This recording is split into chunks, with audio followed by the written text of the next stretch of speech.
everyone, Mimir here. This is a continuation of a previous topic. If you haven't watched any parts before this, go check them out. And as always, thanks for listening. Welcome back, everybody, to our talk about Assassin's Creed. I'm Lennex. And I am Mimir. All right, so diving back into it, we started off hot last time. This time, though, I want to go ahead and dial it back a little bit and take it a little bit slower. So you played the first Assassin's Creed, Mimir?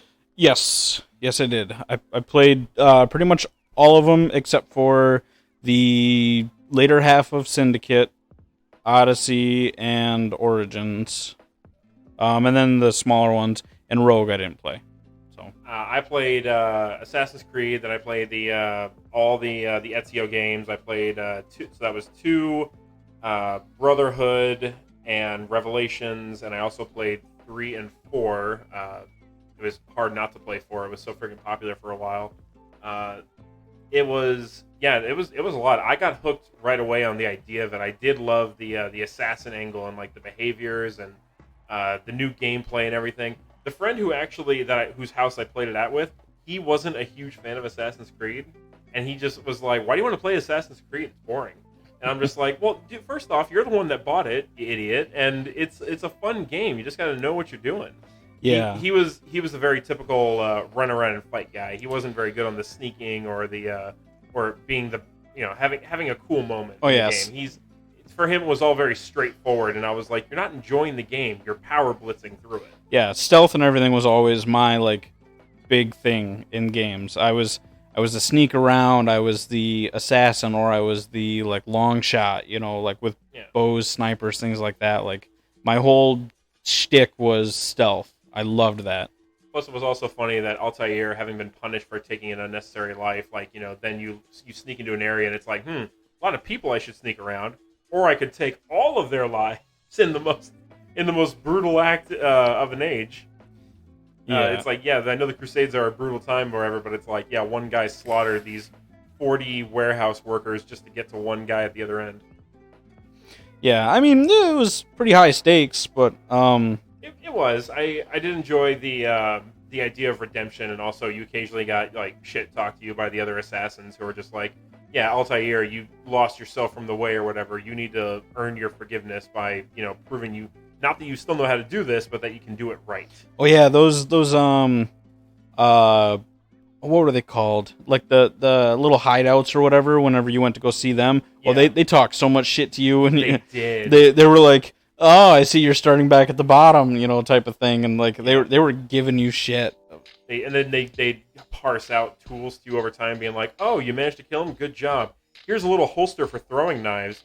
I'm sure not that you need it, professional assassin." Oh, I think Altair even kept telling one of them, or maybe he said it to a couple of them, but he kept telling them, like, watch your tongue, before I cut it out or whatever, because they were talking so much shit to him, and I mean, in a way, rightfully so. Like he kind of fucked up pretty big. Like, I mean, he did. It's not just the fact that he failed in a mission or whatever, but it's also like the way he did it too. Like, I mean, he even left the other 2 assassins with him for dead.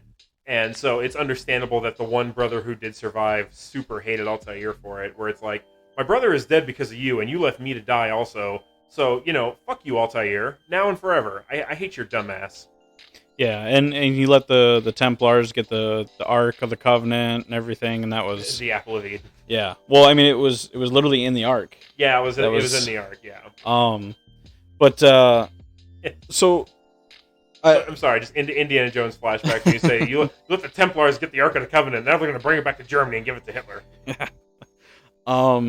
So I know you kind of wanted to bring it back in kind of slow, but we did leave off at a certain point that I wanted to kind of retouch on because it was left a little confusing. The staff that I was talking about. The staff at the end of Odyssey. Yes. It was the staff of Hermes. That's the Greek god I was looking for. It was Alexios's real father who had the staff, and the staff gave the person wielding it immortality. So when you get down into that area and find out this, you're searching for this guy, and he turns out to be like your real father.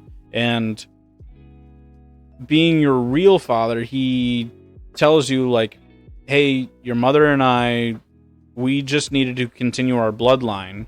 Like, you know, they weren't like a couple, they weren't in love or anything like that. It was literally like, hey, we need to pass on our genes. And common enough belief in some parts of the world, especially back in those days. Yeah, and it was also because they were the advanced humans. So the precursors are the Isu, and then there's like the Adam and Eve bloodline, like advanced humans, and then like the lower humans. So since they were like the advanced humans, they had to pass on their bloodline and everything, you know, and kind of keep that going strong. Which again, like I said in the last episode, kind of brought upon like the heroes and stuff, where you got like, you know, these fabled heroes. And then, so when you get down there and you learn about this, you're actually standing in front of Atlantis. Your real father, and I can't remember his name. It's something close to like Pythagoras or something. You know, it's something similar to that. I heard he had a theory. Yeah. So he's standing in front of like this giant wall that's just, it looks like it's all underwater. It looks like it's like a giant like aquarium. And he says that that's Atlantis. And he's trying to uncover the secrets of Atlantis, trying to get into Atlantis. And the staff is keeping him alive. So over a course of time and everything, you can either try and convince him to let go and give up the staff, because he's pretty old at this point. He doesn't really look it, but that's because the staff's keeping him alive. Or you can try and fight him and kill him. And once he like is no longer in possession of the staff, he ends up dying, fading away, and Alexios, or Cassandra, whichever way you play, ends up having the staff.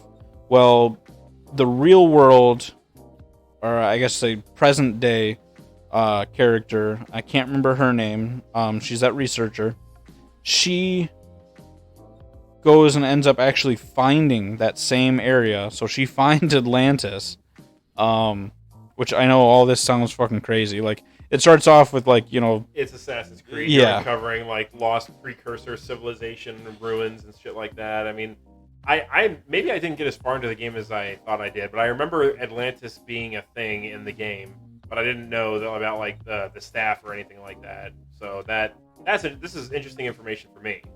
Yeah, so she ends up going there, and Alexios comes walking out in like a modern day suit, knows who she is, knows all about her or whatever, and tells her like the whole like history or myth or whatever behind like the staff, and like what it means and what it means to be immortal, and you know that it's not just like good and bad. It's not about who's in control, because he knows about like the assassins, and he knows about like the other group, which at this point are like the Templars. So he's basically saying like it's not like a good or bad thing, and it seems more gray to him. And he ends up passing the staff along to her, and ends up fading and dying. So that's as far as I know in the story. I don't know anything else in like the storyline, because again, I haven't played Valhalla. I haven't played, you know, some of the other ones, but the newest one, Valhalla, I haven't played it yet. Yeah, I've been warned off of several people from playing it, because I heard that it doesn't contribute very well to like the legacy, and that the gameplay had some issues. I mean, that was a while ago though. There's been some patches. But on the other hand, I know there's not really been any DLC for it, from what I understand. Or they abandoned DLC that they had planned for it or whatever, and so that wasn't exactly a good sign. Like it's a sign that the studio has lost faith in the product when they won't make more content for it. Which is, I don't know, that is a red flag. But in any case, I don't know. Maybe it's on Steam often enough, and I see it's on sale, and I never get around to actually buying it. But maybe sometime in the near future, I'll get around to actually purchasing it when it only costs like $15-$20. Do you have an Xbox? I only have a 360. I don't think it's. Okay. Yeah, I'm old school. I switched to a PlayStation, and then I joined the PC Master Race. I was gonna say I would let you take my Assassin's Creed Valhalla for the Xbox One right there, but since I bought it on Steam when it was on sale one day, and I figured I'd rather play it on my computer than on my PC or on my Xbox. Yep. But so again, I want to jump back around again. I got some of the family tree stuff I think wrong a little bit. I was looking it up again, and what it is so if we start from Desmond and we go backwards, we have Desmond's mother. In Desmond's mother's timeline or bloodline, you have the Altair bloodline. And then if you go to Desmond's father, William, it splits off into two.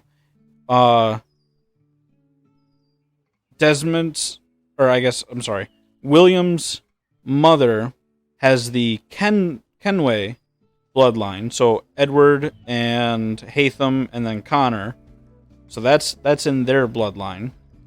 And then William's father's bloodline is the Auditore bloodline. I'm probably butchering that, but whatever, I don't give a shit. Ezio's bloodline.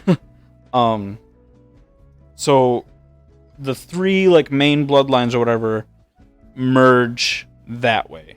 So 2 from Desmond's father, William, and then 1 from Desmond's mother. And it was the sage that I was talking about before too. If you watched the last episode, you kept hearing me say that prophet, that seer, whatever, he was the sage. And he I didn't look much more into that.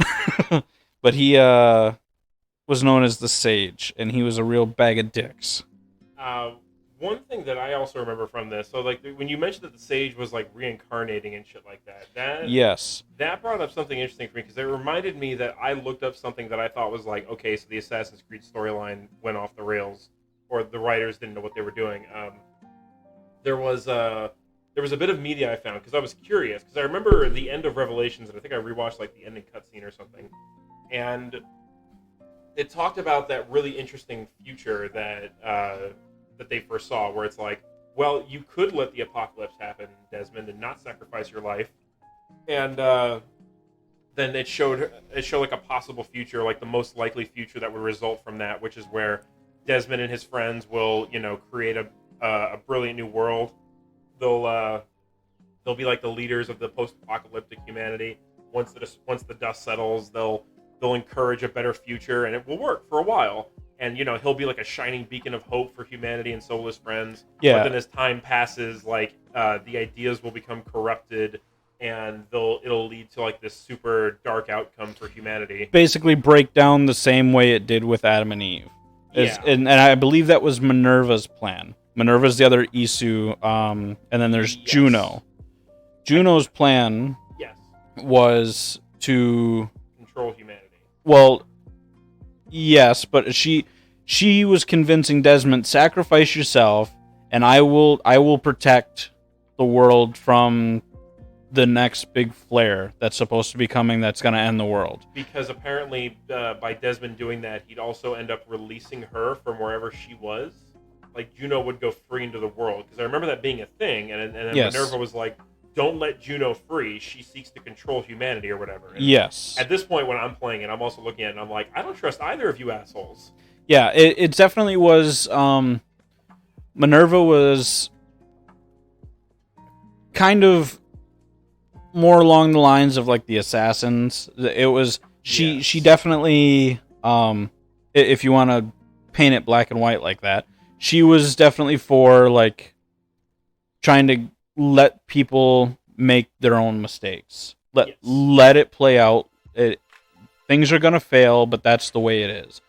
Juno was like, I can make this better. Trust in me, and I can do this for you. Yeah. Which is very similar to what the Templars were saying. Give up control, and I can promise that we will provide you with whatever you need. Juno had her Thanos moment at some point in the past where she was watching humanity from beyond the veil or whatever, and she was like, "Fine, I'll do it myself," and then concocted this plan to, put herself back in the world where she could then, she was the big believer in using like the apples for control, for example, like because that's one of the big facets of the apples. You can control people or most people with them, and force them to believe in or follow your directions. And so releasing her into the world was a huge risk. But at the same time, they also showed the vision, and Desmond was like, so we'd basically just be repeating all this shit all over again. Humanity would start back at zero, we reset the doomsday clock, and then hopefully the humanity that will result in, like, 10,000 years or whatever, or 20,000 years or whatever the time scale is, would be more prepared to deal with the next time this disaster went around. And maybe it would be, and that might be an idea. And from my perspective, I'd be like, well, if there are survivors, wouldn't enough of these survivors know how to recreate enough of civilization that humanity wouldn't be starting from zero? Well, I mean, you got to think, though, too, it would put them back in the Dark Ages. Even if they're starting from, like, a zero tech base, though, it seems like, enough of them would still, like, if there's people alive who did exist in the modern world and who survived the apocalypse, it seems like enough of them would exist going forward that they'd be like, well, we already understand these scientific concepts and everything. And I mean, sure, a lot of knowledge would be lost, that, like, just by virtue of not being written down anymore, or not being on materials that would be written down or that would survive. But I don't know. To me, it seems like humanity would still start with like a huge boost in its tech base. Think of it this way: if the entire surface of the world burnt up to where you don't have buildings anymore, all of that's gone, because that's what they were saying would happen. Is literally it would like wipe everything clean. So it's not like it would just be, a post-apocalyptic world where you can walk around and there's an SUV over there. It's just happened to be broken down. You got to figure out how to make gas. No, there's no SUV. there's none of that. There's no, like, literally the entire world would have been like burnt and destroyed, and they would have to quite literally rebuild. Almost not just the Dark Ages. They would basically be going back to the Stone Age. Yeah, and I know, but it's like, I don't know. Maybe to me, I still think that like they'd have a bit of a boost, and that they'd pass on being like, hey, this is like humanity. I don't know. The lore of Assassin's Creed also is a little bit of a mess too, just because like the Adam and Eve thing and how they changed it. They didn't explain exactly how it went or where all the extra precursor technology went, but I don't know. My thing would be like, it seems like humanity would have a bit of a boost because people would, by virtue, remember stuff. Right, but okay, that you have to create things with copper wire, right? Where are you going to get the copper? You got to go mine the copper now. Yes. Okay, so now you're starting from that point. Is basically what would be happening. Is it wouldn't be like, okay, well, I'm gonna search for scrap copper wire to create, this electronic. No, it's now you have to go mine copper, refine it, turn it into copper wire. Like that's right. Where I'm getting at. And yes, they are smart enough to know, like, okay, well, this is what we have to do. We know the basic understanding of stuff, but not everybody knows that type of stuff, which that's fine, which is why they were saying, Desmond would be able to lead these people. Because I'm sure he would be, somebody who survived with all this knowledge, not just of, he probably doesn't know how to build a computer, but he knows what happened. He knows, all of this history of what happened, so he can advance them in different ways than just physically or technologically. Assuming they still kept on that, like the portable animus tech, that was in the cave that they were in, like the that bastion that they were in. That's what they would survive in. Assuming they would be in that little cave structure, and that is what would survive the apocalypse. If they had that portable animus, it seems like they could have used that to then travel further back in their bloodline, and then find people to be like, hey, how did my ancestors build a house? And then, learn by virtue of that. Because Desmond did reveal at one point how he sort of took in extra knowledge from his ancestors, like from Ezio. He took in like their skills and their abilities. the bleeding effect. But at that point, they didn't have the ability to look at other people's bloodlines.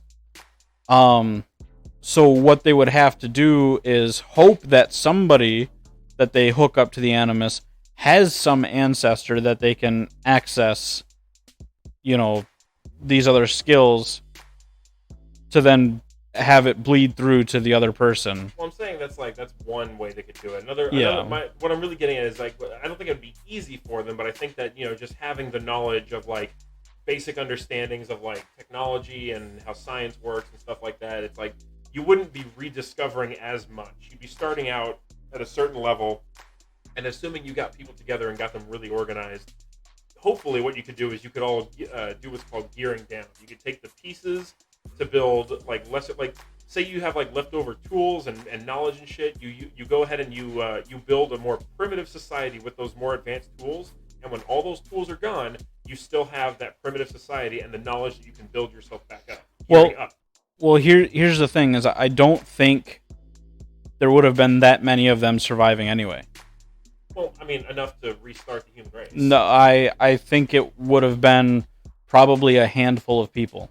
Well, in my mind, like the way that they portrayed it was being like there would be like maybe a few thousand survivors of humanity. I don't think it was even that big. I think it was the people in the cave and maybe some other few lucky ones around the world that would be in a similar situation. Well, it's also like, I mean, you need enough people to restart the human population is what I'm getting at too. Well, they had Adam and Eve the first time. I'm not sure you could pull that off again. Well, I'm just saying that's what they had the first time, and that's not from like a religious standpoint. I'm talking about the game, but they had game lore here, for folks. They had Adam and Eve who broke out, but there were other humans who weren't free that would have still existed, assuming. Oh well, I mean the disaster happened. But we don't know we also don't know how many other humans might have survived, even if just to be there for genetic stuff. Right. I mean, just looking up the family tree stuff that I was seeing. It looks like the most that they show is just Adam and Eve. I mean, there probably were some others, but that's the idea anyway, that it was Adam and Eve who started the new world. Okay.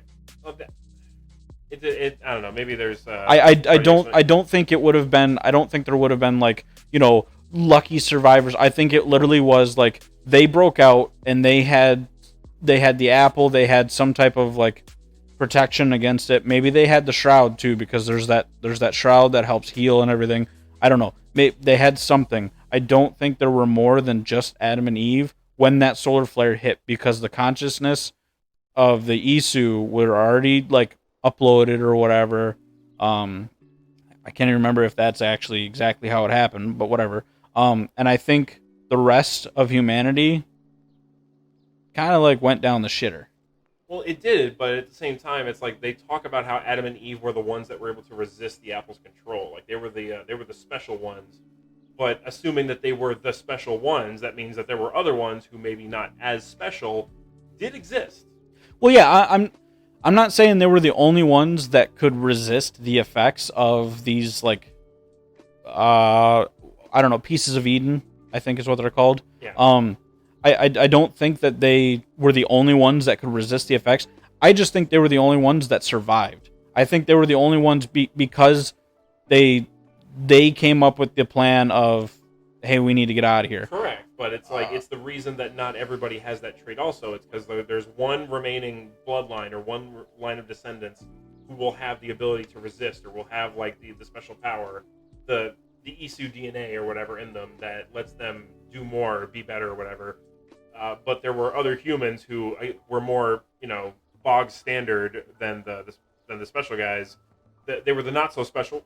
Excuse me. They were the not so special ones, but they still existed. they would still have kids. They would contribute to the human population, and their kids would mix with the kids of the special. Yes, well, yeah, I'm saying that, but I'm not saying.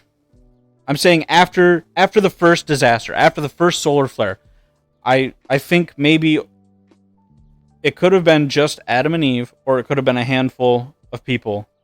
Maybe some of them were normies. Maybe some of them were special. Maybe it just was Adam and Eve. But I don't think it's not like, half the world was wiped out, so now we just have like a couple 100,000 special, couple 100,000 normal.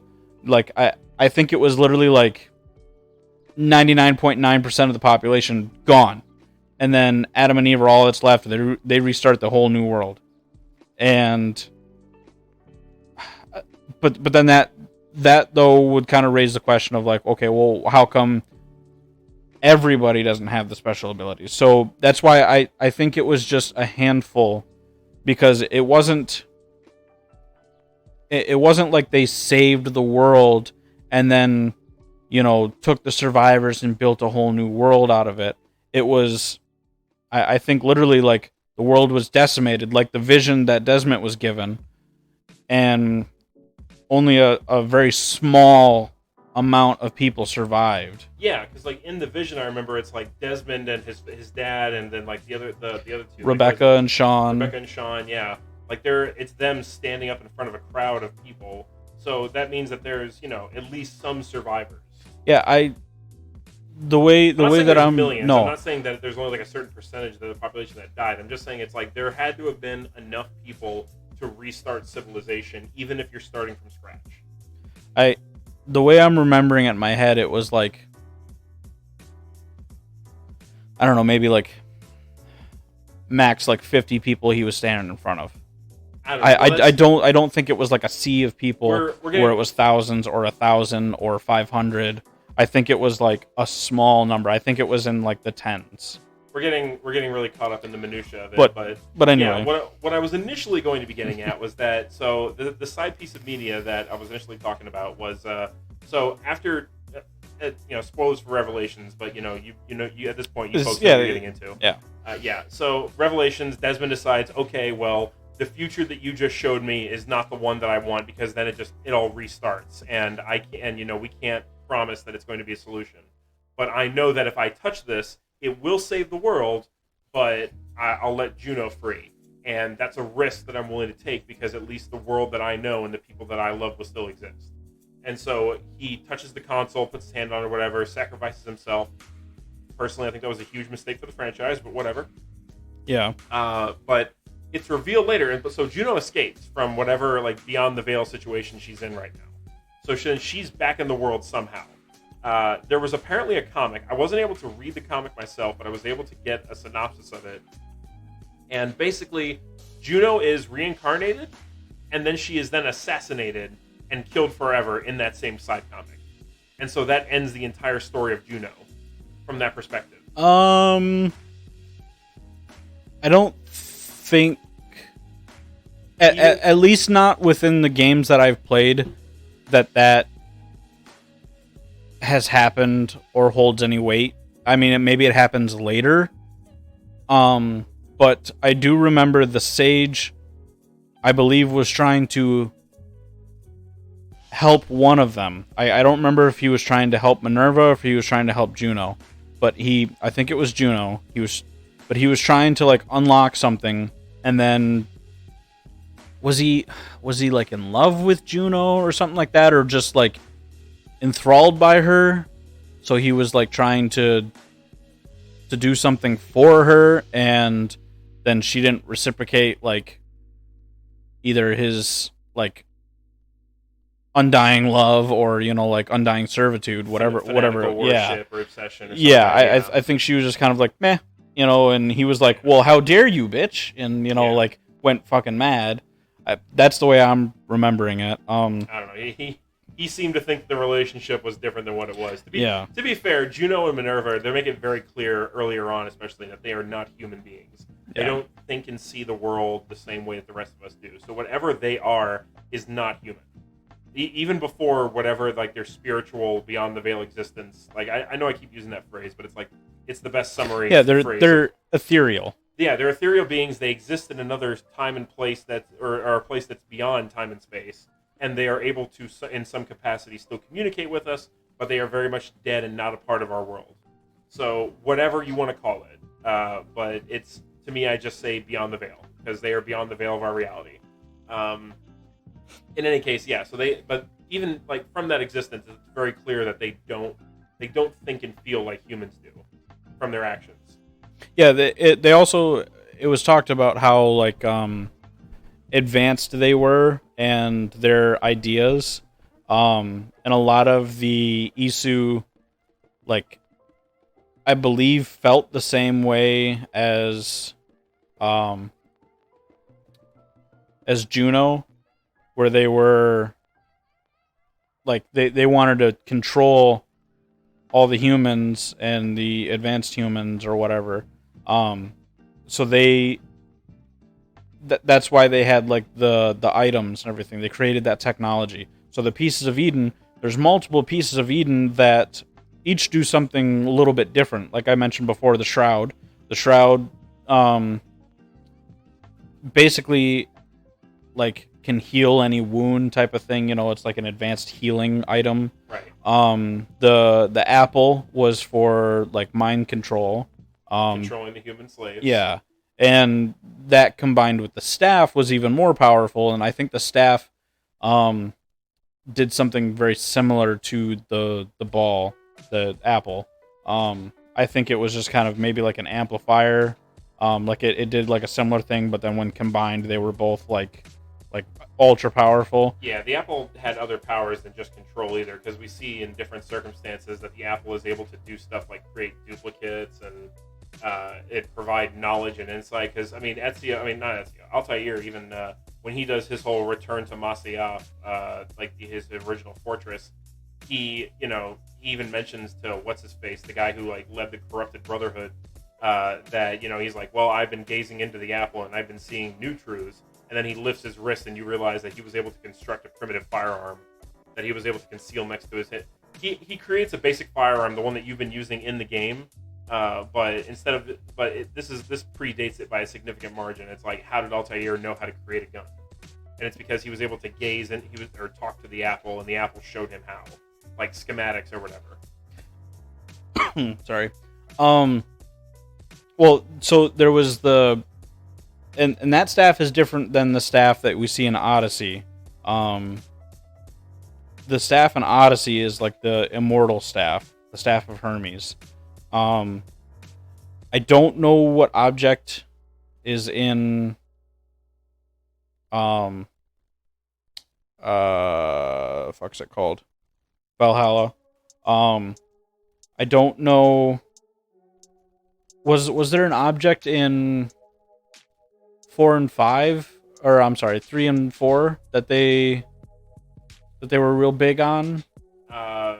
3, I think, was another case of the apple. But there was a what if scenario. I remember a DLC where George Washington was evil. Like, what if George Washington declared himself king or something like that? Yeah, there was some DLC with that. I never played that. It was an alternate future version. I remember I played. I'm pretty sure I played it. I definitely remember the opening sequence where like you see evil George Washington and stuff like that. And that was crazy. But I don't remember if it was. I don't remember each like piece of Eden in all the games. I just kind of remember those main ones. Yeah, because I don't think there was. I feel like there was one other like smaller object that they kind of talked about, maybe in 3 and 4. But I don't remember fully. Let's see. And then so Ezio goes and finds like the tomb of Altair way later on. That's Revelations. Great moment. And he finds the apple there. Yeah, that's being gripped by Altair's corpse. Yeah, which you get Altair's armor in that. Loved that armor. That armor was sweet. Yeah, you get another set of Altair's armor because you got. I remember this is just a point for me. So at the end of Assassin's Creed 2, you get Altair's armor if you manage to do like the extra missions, and it's like black and silver, and it's cool as shit, and it's like the best armor. And it's not just the best armor in the game; it looks the coolest. And then you see it like sitting on like a shelf in Assassin's Creed Brotherhood, and then at the after the intro, when the city that you're in gets attacked or bombarded by the Borgia, you lose that armor, and it's just like, ah, shit, you bastards. There's a store here. I don't know if it's all around, so I won't name the store, but you'll know what I'm talking about. Right. It's got a bunch of swords and hippie shit and everything. Yeah, I know what he's talking about now. And I don't know if that puts our location out there, so I'm not going to say the name of the store because there are similar online retailers. Yeah, and I think there are some with the same name across the U.S., but I don't know how popular. So, but anyway, they had Altair's sword, and I wanted it so fucking bad. Like I didn't end up getting it. I think it was like I want to say it was like $120 or something like that. And at this point, I was like 15 or something like that. So, good luck. Yeah, and I'm like, I don't have $150, you know, and like it sucked ass trying to get $20, you know. Don't forget sales tax. Yeah. So, and I mean, even now, like I have Longclaw, Jon Snow's sword. Yep. And I still really want Ned's sword. I'm gonna push my glasses up my nose and go, actually, it's the House Mormont sword, Longclaw, that was being wielded by Jair Mormont, the Lord Commander of the Knights. Yeah, okay, whatever. We can do an episode on Game of Thrones later if you want, okay? Yeah, they changed it from a wolf to a bear. Okay, I know, it's Valyrian steel. Suck a duck. It's just a different hill. They don't have to change the sword. No. Okay. All right, sorry. But anyway. we're done dicking. Let's go. I really wanted that Executioner sword. Because that's like Ned's sword. It was like $600. It better be a real fucking sword at that point. It's, I think it is just a decorative thing, but the fucker's huge. Like, yeah. And it comes with like a certificate and everything. You know, like it's, and this one I have too has a certificate. It's like they make so many like reproductions or whatever. But it is like a decorative sword. It's not sharp or anything. Yes. But it comes with a wall plaque and all that too. The collector's item thing is how they justify the price. Yes. Okay. So I wanted it so bad, and eventually I will get all the fantasy swords that I want. They got Oathbreaker and everything too, and yeah. So I want to get like all the swords and have them hung up. That's eventually what I wanted to do. Like when we get like a proper setup and everything, like when I finally like get my house and everything, which still probably a couple years out, depending on how the market shifts. That's a whole other depressing conversation. Yeah. Eventually I want to have like a game and streaming room. Yes. And I want to get like stuff set up.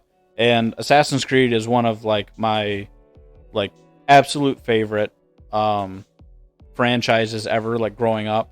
Like you remember my old wallet before this one? I think it's over there on the table. Oh yeah. I can see it actually. My Assassin's Creed wallet. Yeah.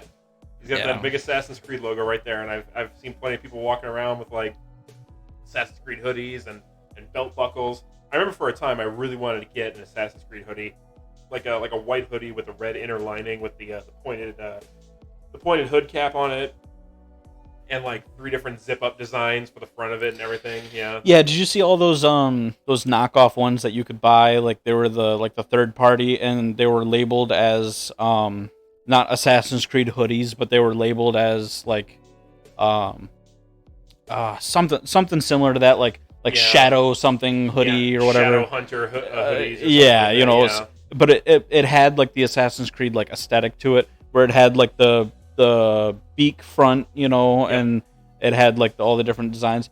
I wanted one that looked like Connor's coat.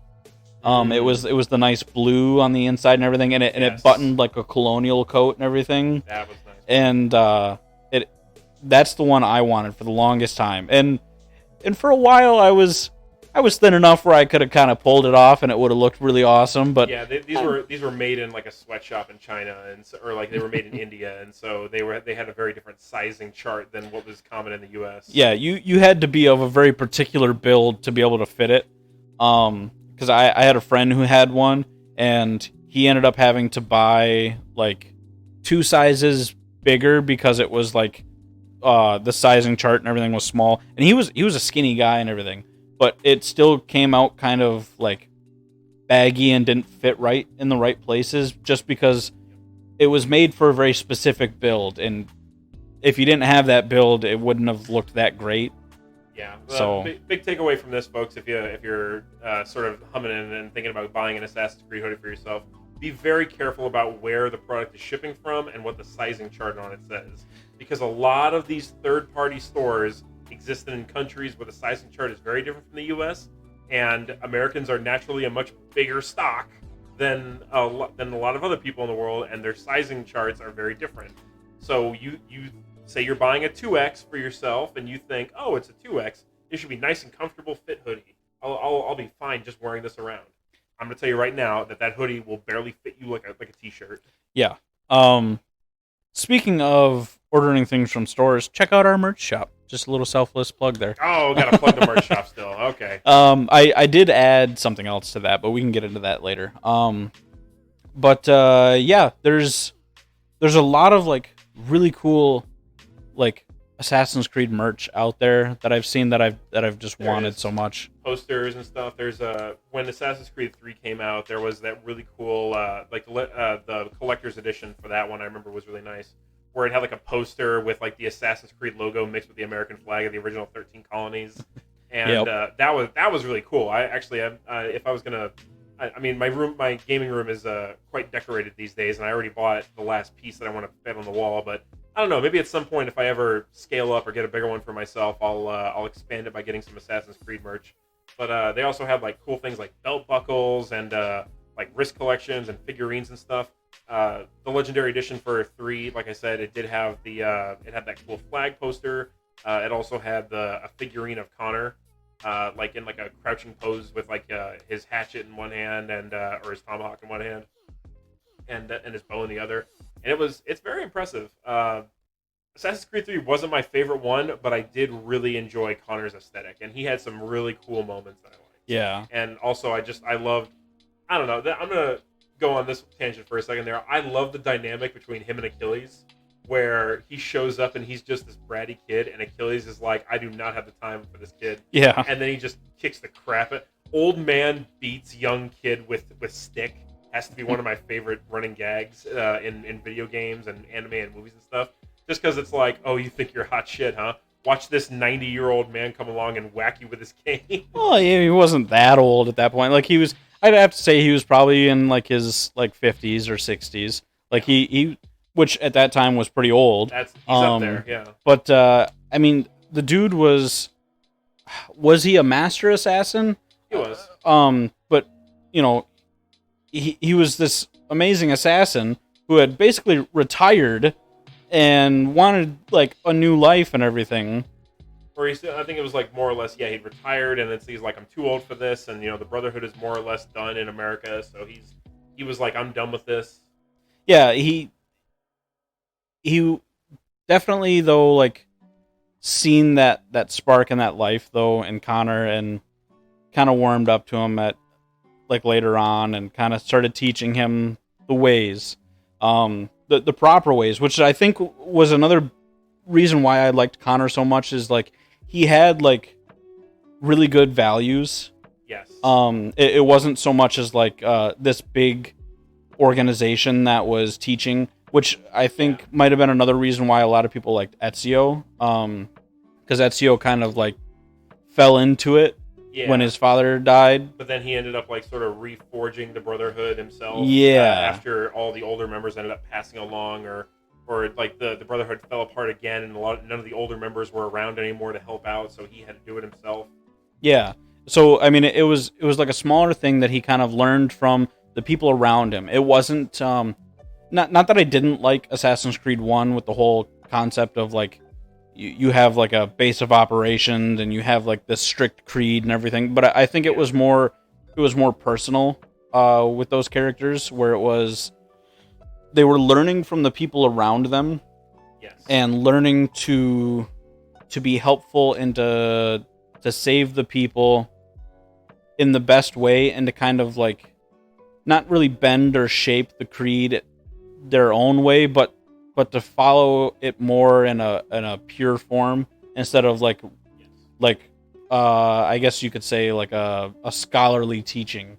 They were very strict when they had like Altair and everything. Like it was very like, do this by the book, you know. Like the master at the time, you know, he was, little did they know he was corrupt as well, and he was, you know, he's in on it for control himself. But it also came down to he was part of an institution that existed and had tenets to it, and everybody had to obey those tenets. And it's like you were joining a larger organization, where with Ezio, it's like the organization grows around me.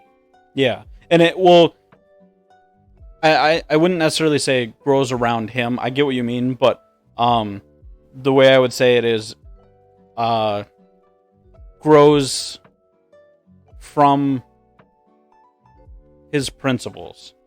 Because that's probably a better way to phrase it. Yeah, because saying grows around him or grows from him or whatever kind of makes it seem a little selfish, or like a self-interest or whatever, like coming from fair enough. that. And then, I mean, it's not like he started the Brotherhood from scratch or anything, but it's like he was like a senior member, and he became more famous over, like, when he journeyed to Constantinople, like the local Brotherhood was like, "Whoa, you're Ezio!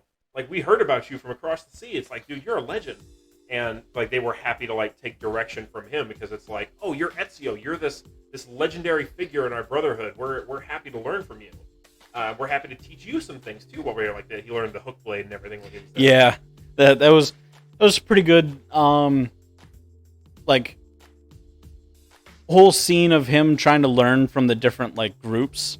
Like he was learning from the thieves. He was learning from the brawlers. Learning from the whores. Yep. Yeah, the courtesans of the polite term. Yeah. Courtesans.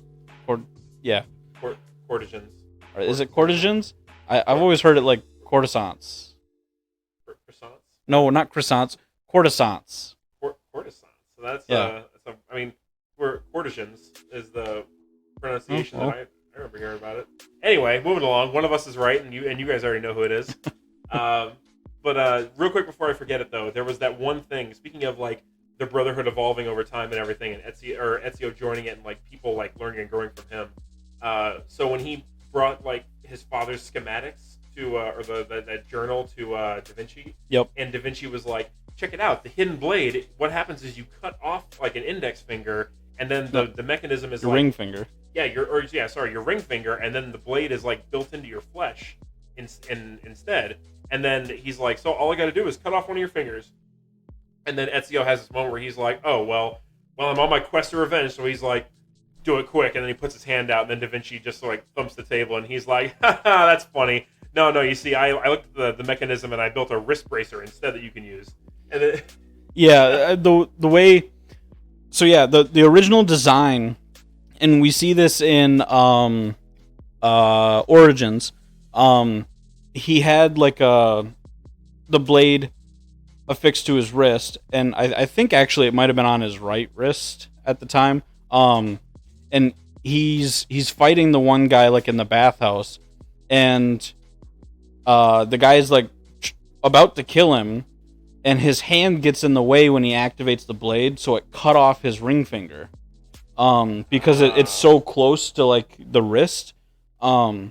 That if your hand is in the way, it would slice right through and cut off the finger. Right.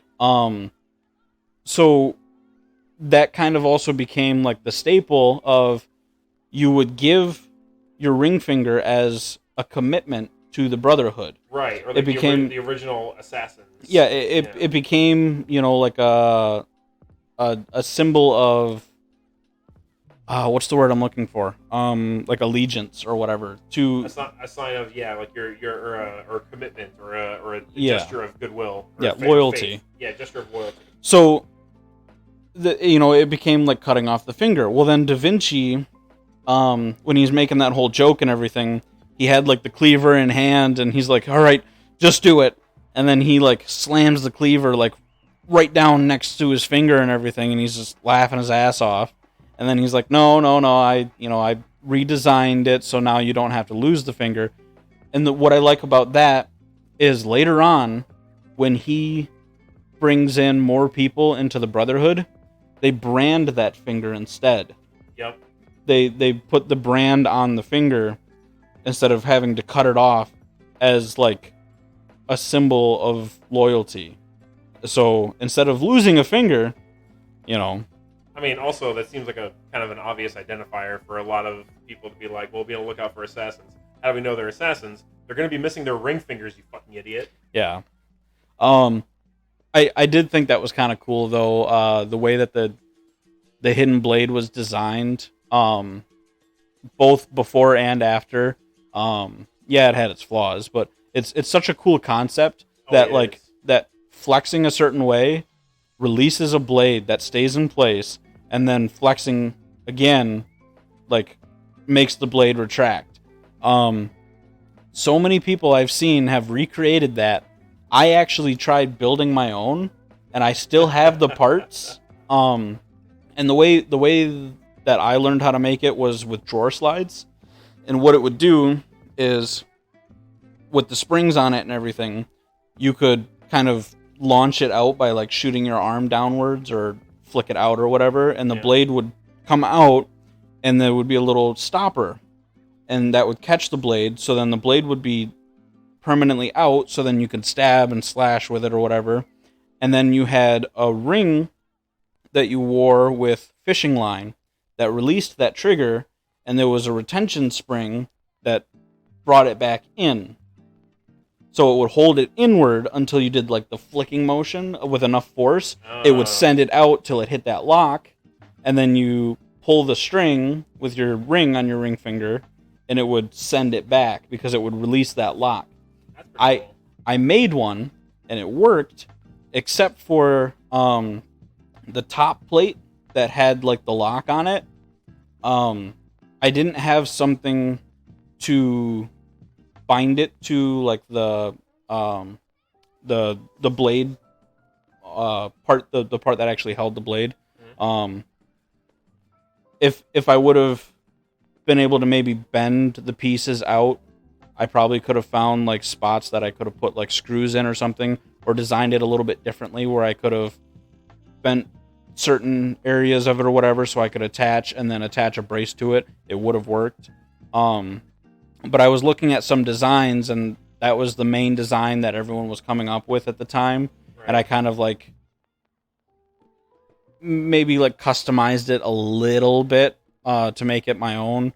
For those of you who don't know or who don't remember, back in the 2010s when Assassin's Creed was like in its peak popularity with like the games coming out and everything, a lot of people were really into like the idea of the hidden blade, or would like tape or like tie, or like with a piece of string tie like a pencil or something under their wrist and be like, look, it's a hidden blade. Click, click, click. Yeah, well, there's this guy on TikTok, and I don't remember his name on TikTok, but he actually has a really nice hidden blade that he doesn't have to do like the flick out motion or anything.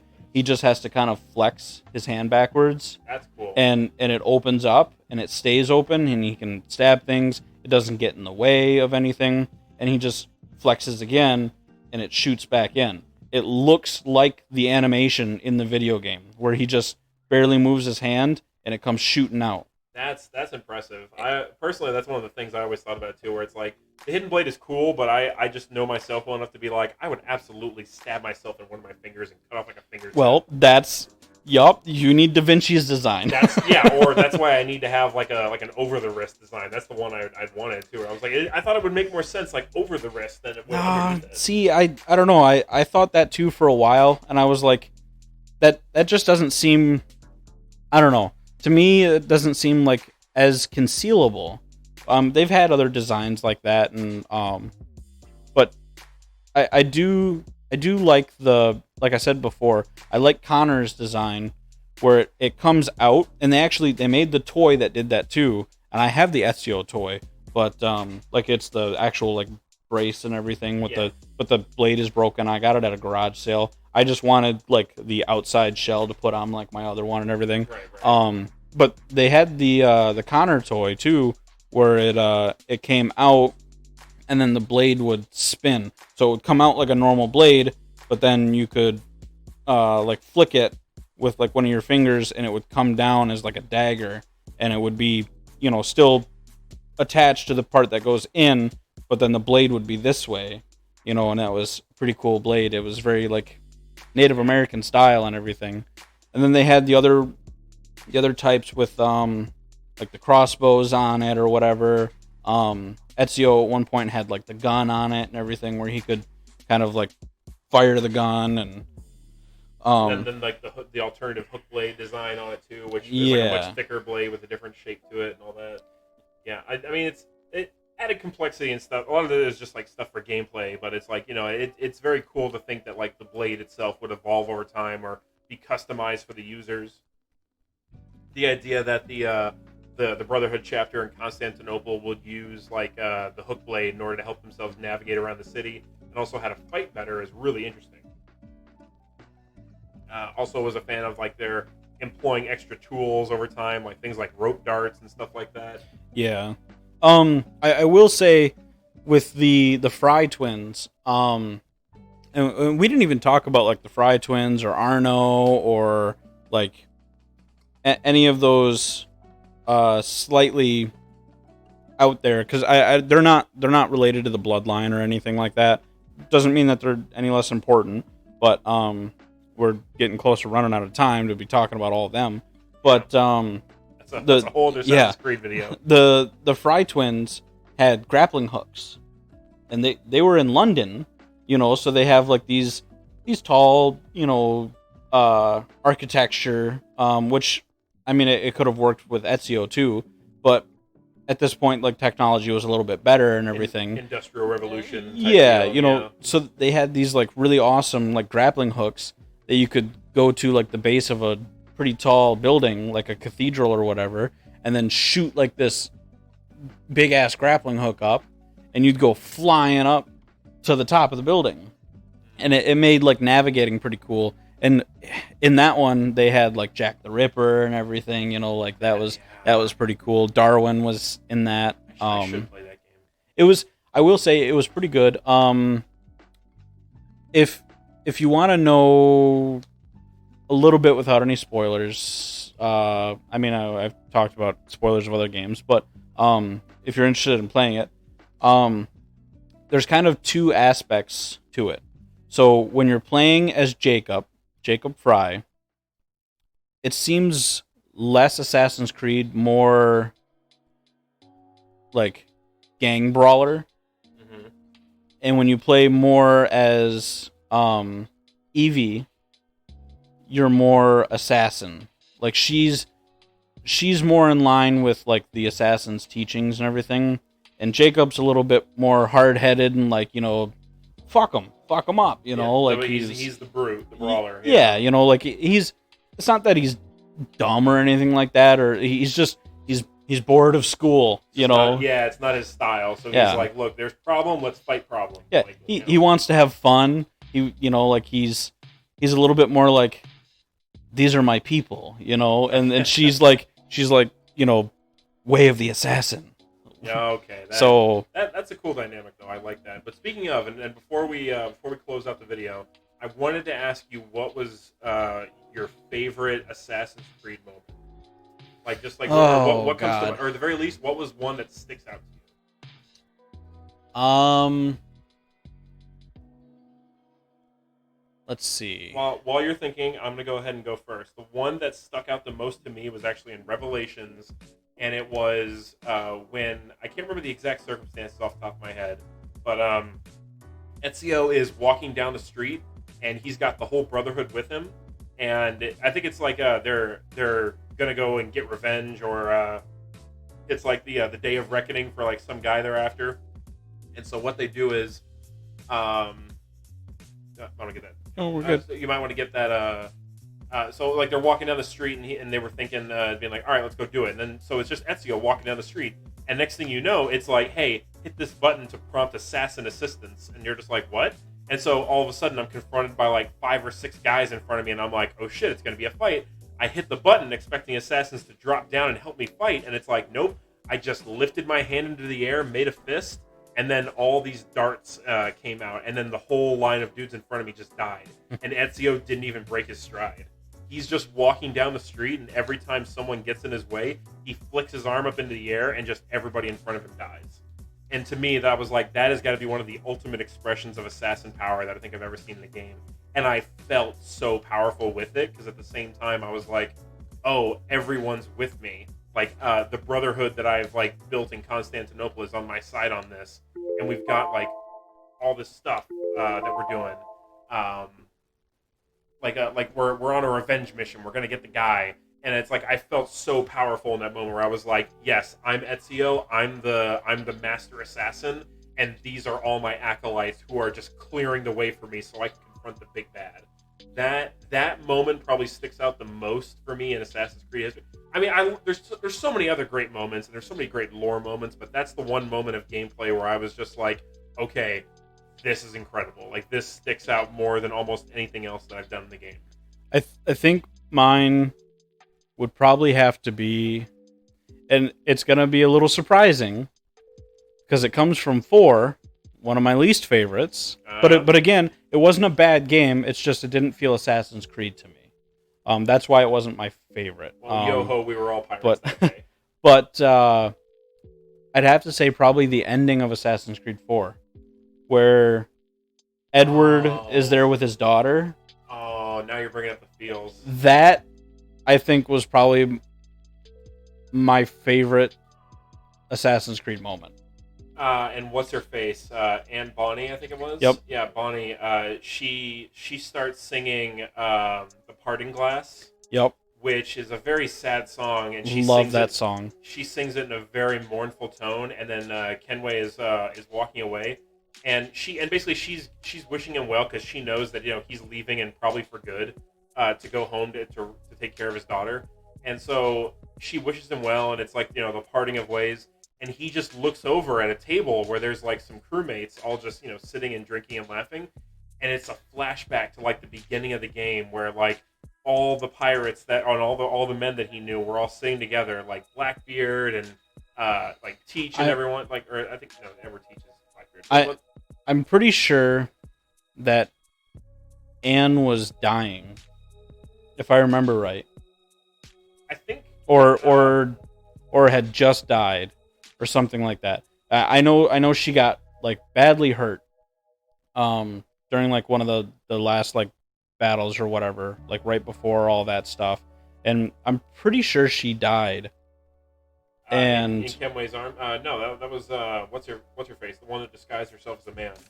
Are you sure Anne didn't too? No, because then remember Kenway went to rescue her from prison, and then he wasn't able to because she then died in his arms. And then, what's her face? The redhead, yes. who if I remember correctly, is Bonnie. And then she's alive, but she also ends up dying. Like in the lore, she dies a little bit later, and like historically, anyway, she dies. A bit later. I thought maybe at the end that she was dead or dying at the end there, and they were using her singing and everything, being like he's remembering the people he's lost and he's starting a new life. Maybe I'm remembering that a little bit wrong, but yes, I do remember that there was the other one. I can't remember her name, the one who did end up dying. I knew about that one, but I thought Anne did too. Hey guys, but maybe I'm wrong. Hey guys, that man has tits. It's quite suspicious. But yeah, that's I think that's gonna wrap up our second episode here for Assassin's Creed. There's a lot here. We're going to probably have to revisit it at some point to talk about like the twins. And you know what we're probably going to do? We're probably going to have to play some Assassin's Creed again and then talk about the stuff that we were vague on before that we weren't really sure of. Actually, we know what we both need to do. We both need to play Valhalla so we can both talk about it. Yeah, that's definitely going to be on my list. But I mean, work's just been fucking crazy lately. God, it has been. It's hard enough to make time to do this stuff, but we're working our way through a gameplay list, folks. We're doing what we can in our own time here, but yeah, good or bad, whether or not we talk about how good it is secretly, or maybe it actually is a really shit game, I don't know, but Well, I'm gonna be honest with it. You know, like I'm gonna be honest with you guys about how I feel on it.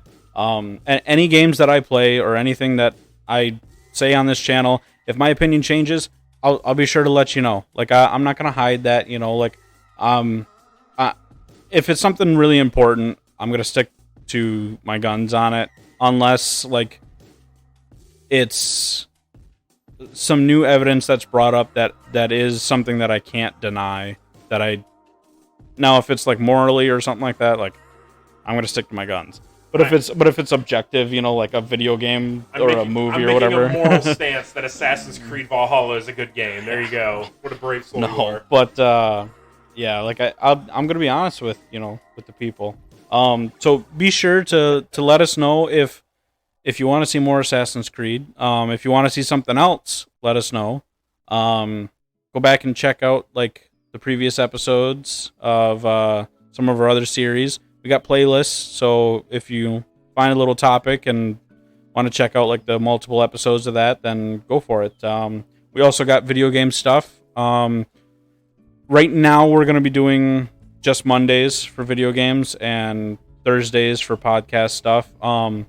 Just until we can try and get like longer recording sessions. Like we're sitting down, really kind of hammering out some stuff. Yeah, I think that's it. Oh, actually, be on the lookout for a pretty interesting gameplay. Probably won't come out until next year, but we'll probably end up doing an episode on this franchise. I've mentioned it to you before.